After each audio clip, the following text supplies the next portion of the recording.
Alright, let's get into this. I got an unbelievable amount of people requesting Taylor Swift. Nobody.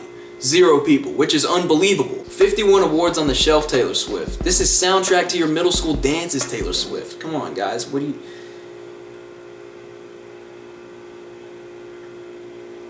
What's this? Oh yeah, almost forgot. $11.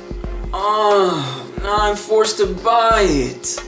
I mean, not me, because I'm a college-age guy, and I'm wise to the fact that the internet offers such a thing elsewhere. But someone younger, I don't know, take her primary demographic, definitely gonna get thrown around the ringer here. I rarely buy albums. This is a big commitment and a lot of support I'm showing for an album I've never listened to. And I'm not even that wise to the internet. I couldn't find this album anywhere. I'm gonna have to just like scrape up the money.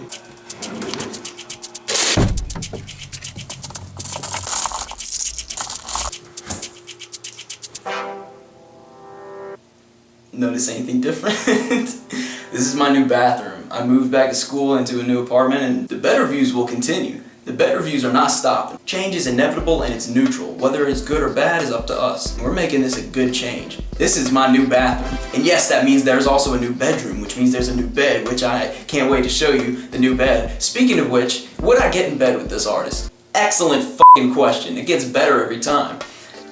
Facially she's pretty cute. Her body's a little long though. I'm a short guy. Am I gonna have to be climbing up and down her to reach all the points is my main concern.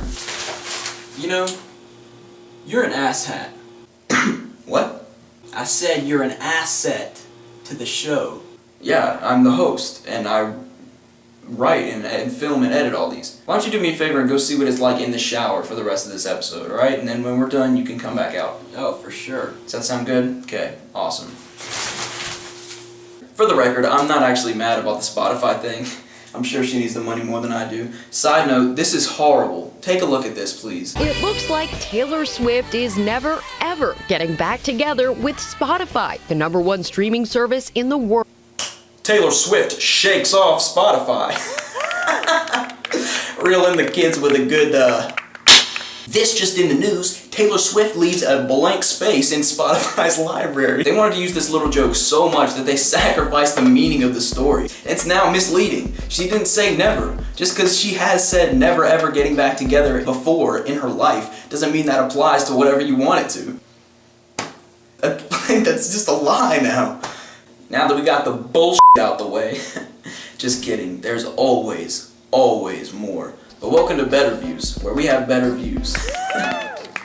Let me know if that's stupid or... I mean, I know it's stupid, but is it hilarious? I do have a little bit of a soft spot for Taylor Swift because I grew up listening to her music, hanging out with girls and stuff. So I still remember her as the country singer. So I don't really see her the way that I think today's popular media does with the ex-boyfriends and Kanye West and all that territory that comes with the billions of views. Taylor Swift has always been a very fun artist. To me, that's always been her role, like the exciting, fun, teenage love music. That being said, I turned 20 like 3 days ago, and I don't fucking fuck with the teenage shit no more. I'm too old for that shit. Yeah, right, if these news teams are going on 40 and they're gonna be pulling this shit still, I feel fine listening to whatever I want to. I think the surface level masses see her as little catty, a little catty, which that does not belong to you. That belongs to a different artist.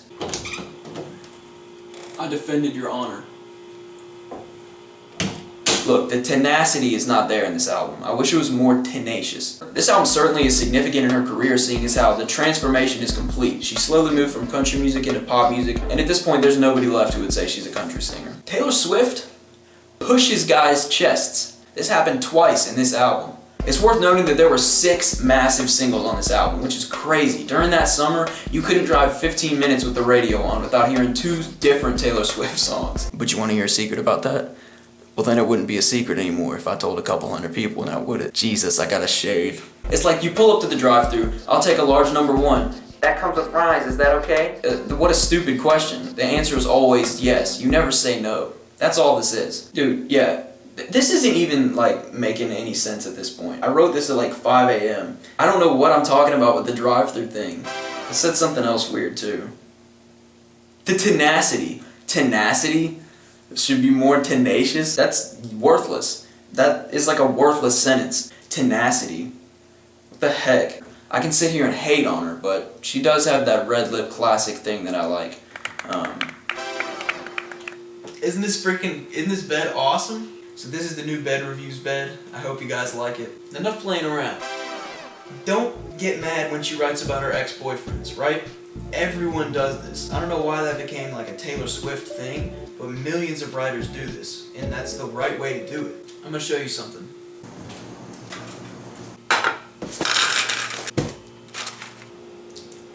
No milk, just this. This is what I do sometimes. Is it bad for my teeth? Most likely.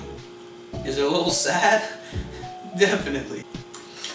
I do have a roommate. It's only a matter of time until he walks in and sees a 20-year-old man laying in bed talking to a camera about a Taylor Swift album that came out 2 years ago. There's a lot of natural metaphors. She's a fox, she's flowers, she's in the rain, she's lightning, she's in the woods. She's tired of writing about heartbreak, but only she can do it the way she can do it. So she does it. I'm mad because I typically encourage pop artists to step out of the comfort zone and write about stuff other than love. But in this case, I'm completely wrong. Sit back down, Taylor Swift. There is a Katy Perry diss track on this album. Welcome to New York. You can love who you want, boys and boys and girls and girls. What does this have to do with Taylor Swift? Haters gonna hate. Let's briefly talk about that diss track, actually. She sank millions of dollars. Nah, believe it. You sink millions of dollars into this, get all these celebrities, and then Katy Perry doesn't respond, and it looks kind of pathetic if I'm being honest.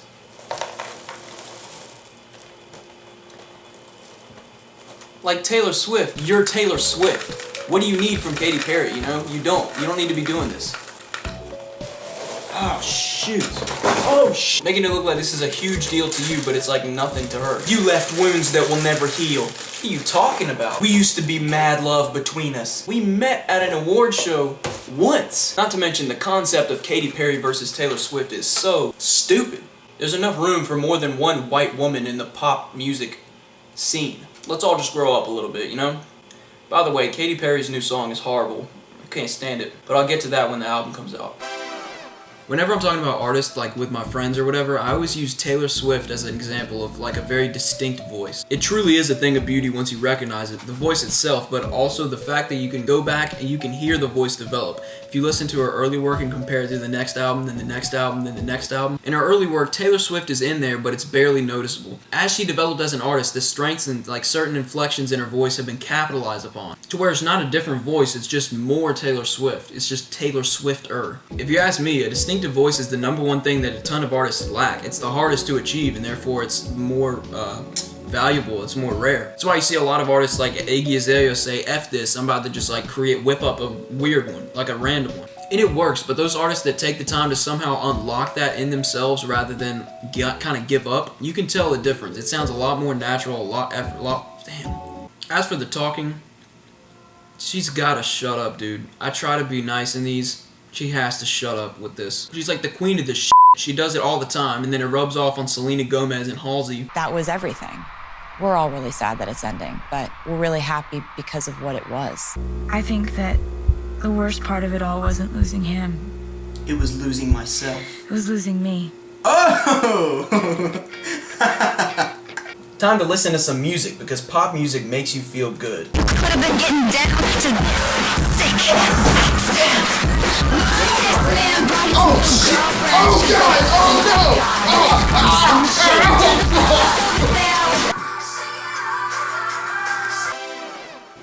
Now, am I being too mean? It's Taylor Swift, you know her.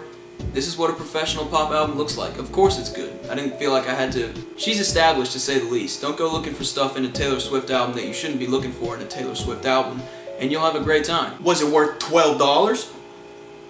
No. This is an album where like half of the songs are hits, so like I've already heard all of them, you know? I'm already done with all of them. Well, Sam, you shouldn't have fucking waited 2 years until you do a review on it. Then maybe they wouldn't be old. Good point. I'm sorry. From the delivery to the production to the lyrics, Taylor Swift is the pinnacle of development and evolution. Even the content of her songs, she tends to have a solution to the problem at the end of each song, and every track is kind of like a lesson learned. Taylor Swift undeniably makes a great pop star. Artist-wise, she's solid to the core with no cracks, flawless when she does what she does. This album is what I wanted it to be. The melodies are predictable, it's singable, it's bouncy, it's fun. There's a little bit of fuckery going on in some of those tracks, but even then they're still fun to listen to. This album is a nightmare dressed like a daydream. Watch me get sued. I'll leave you with this. Strong tracks off the album. Bam! There's the track list. This one, this one, this one, this one, this one, this one. Those are my, yeah, there you go.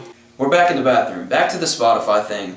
I'm not mad at her, and you really can't be. When you look at the numbers, it certainly is unjust the way that streaming sites treat their artists, even the huge ones. It's just disappointing to me that she would compromise people getting joy out of her music for like a few more buckets of water into what is for her like a lake. It's not that artists don't know that they're getting ripped off, it's just that at the end of the day they value being heard and connecting with people through the music more than the cut of money they would get from removing it from potential listeners. They take that hit for the greater good. Everyone does. The whole music industry takes that hit.